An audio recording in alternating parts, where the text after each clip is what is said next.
Salut, aujourd'hui nous allons vous présenter l'écrivaine, roulement de tambour, Odile Cornu. Waouh, c'est trop bien! Mais c'est qui en fait? Très bonne question Marie. Alors je suis autrice, je vis à Neuchâtel, j'ai 43 ans, j'écris depuis une vingtaine d'années et j'ai un fils qui a 14 ans, voilà. Pourquoi êtes-vous devenue écrivaine? Quelles sont vos motivations en fait? Je pense qu'au départ c'était parce que la peine à trouver les mots ou à dire les choses par oral. Et je trouvais, l'écriture elle permet d'avoir un peu de recul, d'avoir un peu de temps pour formuler les choses.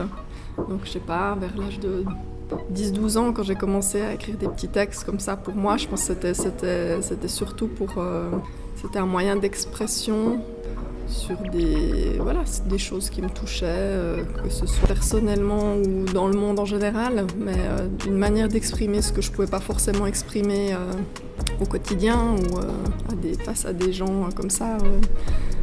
Plutôt à une sorte de défaut de parole en fait qui menait à l'écriture.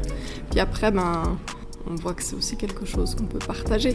Donc en même temps on peut être en contact avec des gens sans être en contact direct. C'est une sorte de le texte comme médiateur quoi, entre soi et les autres.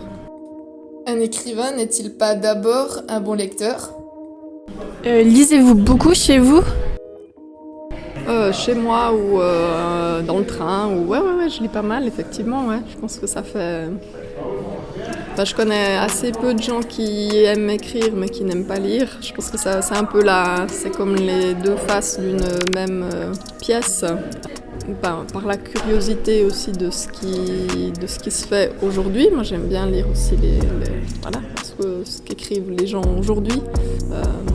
Et puis après, ce qui s'est fait aussi historiquement dans la littérature. Moi j'aime bien justement explorer un peu des formes diverses et tout ça. Donc l'idée c'est pas de chercher l'originalité à tout prix, mais de savoir un petit peu ce qui s'est fait, comment chaque auteur traficote un peu sa matière. Moi c'est presque plus la forme qui m'intéresse que le fond. Puis c'est ce que j'aime bien aussi découvrir dans d'autres... quand je lis, voilà. Et puis j'aime bien aussi qu'on me laisse la place comme lectrice.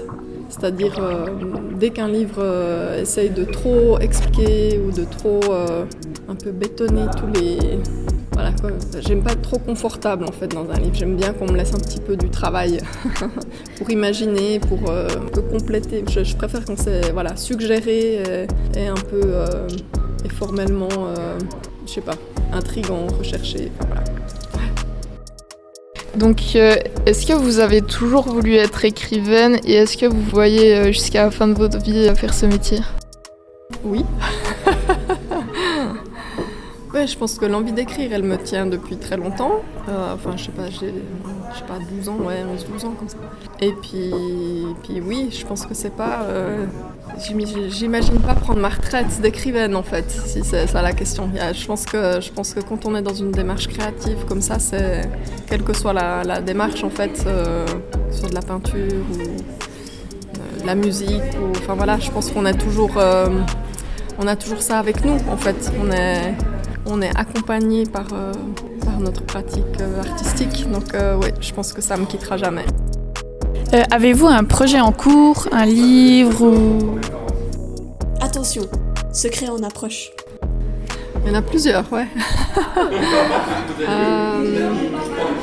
J'ai un texte en cours, mais c'est difficile de parler de ce qui est en cours en fait. Mais en fait, moi je travaille aussi pas mal en prenant des notes tous les jours, en tenant des sortes de journaux quotidiens, quoi. Et puis c'est un peu le chaudron de ce qui est en train de prendre forme, parce qu'il y a des idées, il y a des bouts de texte, il y a des choses comme ça.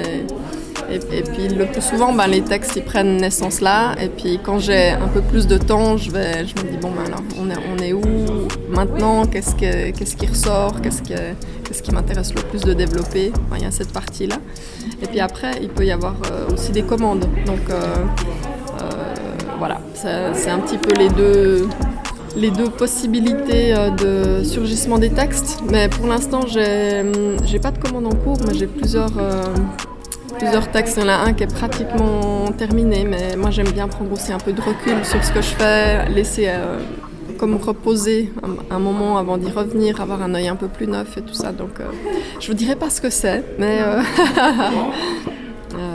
mais ça m'occupe beaucoup l'esprit. Et puis c'est plutôt je suis pas forcément quelqu'un qui souffre dans l'écriture. Je suis plutôt quelqu'un ça me fait beaucoup de bien quand j'ai du temps pour écrire.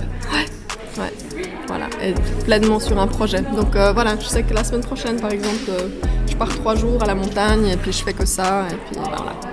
Et ça, je m'en réjouis. C'est des moments précieux. Vous avez dit que vous avez plusieurs projets en cours. Est-ce que c'est pas difficile d'en avoir plusieurs? Vous mélangez pas un peu les idées ou comme ça? Non, parce que justement, soit ils sont ils ont des nécessités différentes, parce qu'il peut y avoir la nécessité vraiment intérieure, ou alors si c'est une commande, j'essaie de la faire mienne la plus possible. Et puis comme je vous disais avant, mes projets ils sont souvent assez contrastés en fait dans leurs origines et puis après la manière de les traiter. Donc non, ça se rejoint par le travail de la langue, mais les projets sont toujours bien distincts. Donc ça, je peux très bien en avoir plusieurs en même temps. Ça ne veut pas forcément dire travailler le même jour sur plusieurs projets, mais ça peut être dire il y a un mois où ça va être plus un, puis après l'autre il est en arrière-fond, mais ça reste quand même. Puis voilà, c'est un petit peu des allers-retours comme ça.